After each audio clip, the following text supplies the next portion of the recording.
In 1975, the United Nations decided to hold a series of 4 conferences intended to focus solely on women's rights at the global level.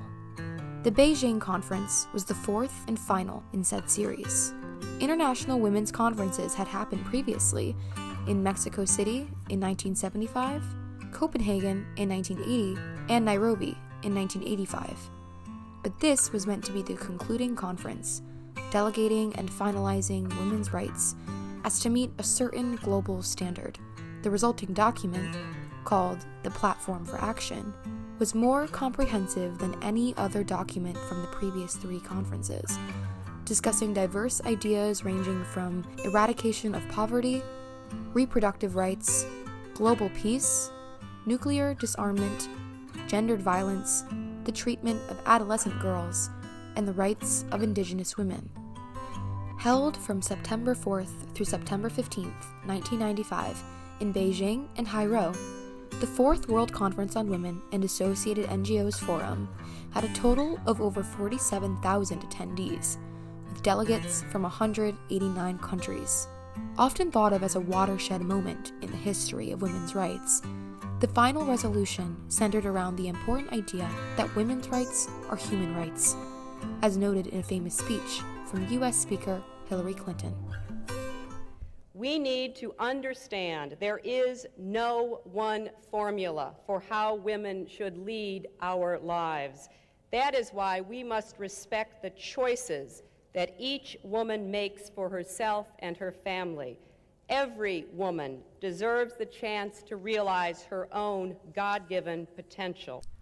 Each conversation was given its own time on the floor. For example, women, health, and education, while still quite broad, was its own segment within the conference.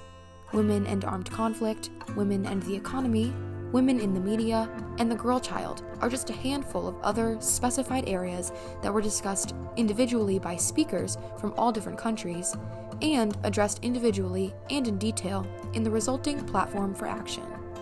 In theory, this conference sounds groundbreaking and progressive for the late 90s, and in a lot of ways, it was. While it took a liberal feminist approach to worldly matters, it attempted to, and in a lot of ways succeeded in, creating theoretical equity and making sense of women's roles in governments not meant to consider them.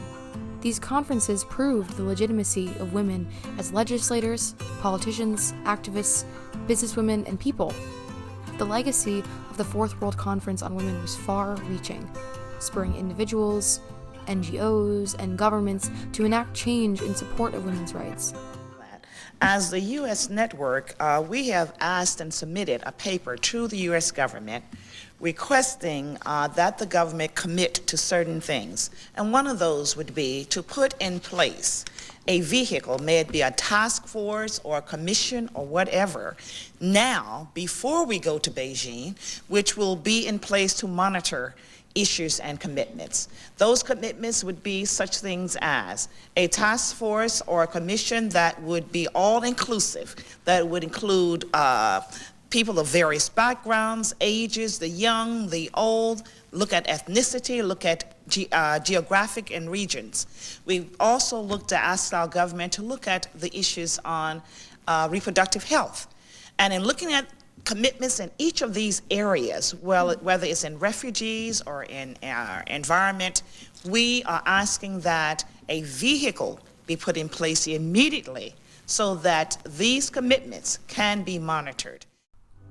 In March of 2020, the executive director of UN Women estimated that 131 countries enacted 274 legal and regulatory reforms in critical areas as a result of the Beijing Conference.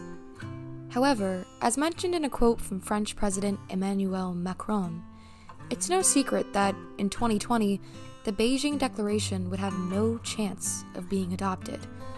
Recent years, especially in the United States, have seen a greater pushback against rights of minority groups than ever before. The direction of women in poverty, women's healthcare, economic jurisdiction, and especially the bodily autonomy of female and LGBTQ youth are looking bleak and less than hopeful. All of this to say, The Beijing Conference and the conferences that came before it were hubs of crucial conversation, posing important questions and giving attention to the needs of women like never before. Their motives and goals were true, but was that enough to propel the social, cultural, economic, and political equity of women across the globe in its entirety? Obviously, the answer is no. Again, these conferences essentially legitimized women as having needs as mothers, wives, sisters, employees, and human beings on a political level. But of these 189 countries that were involved, how many of them kept their promises?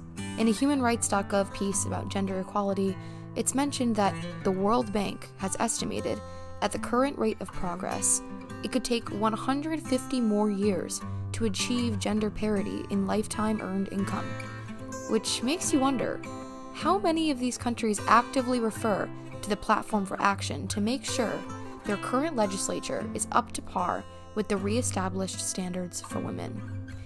As for the United States, a nation that prides itself on being a melting pot of race, culture, and walks of life, we should not only be meeting these standards, but surpassing them. We should, in 2023, be at a place where we have checked every box proposed by the Platform for Action and added our own.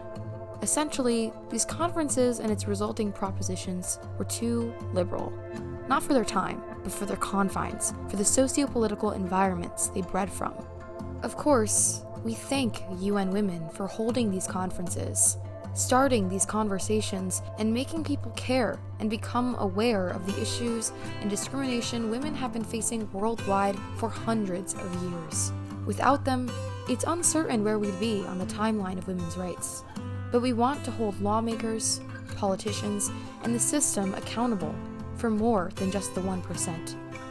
We want real, tangible change for women everywhere.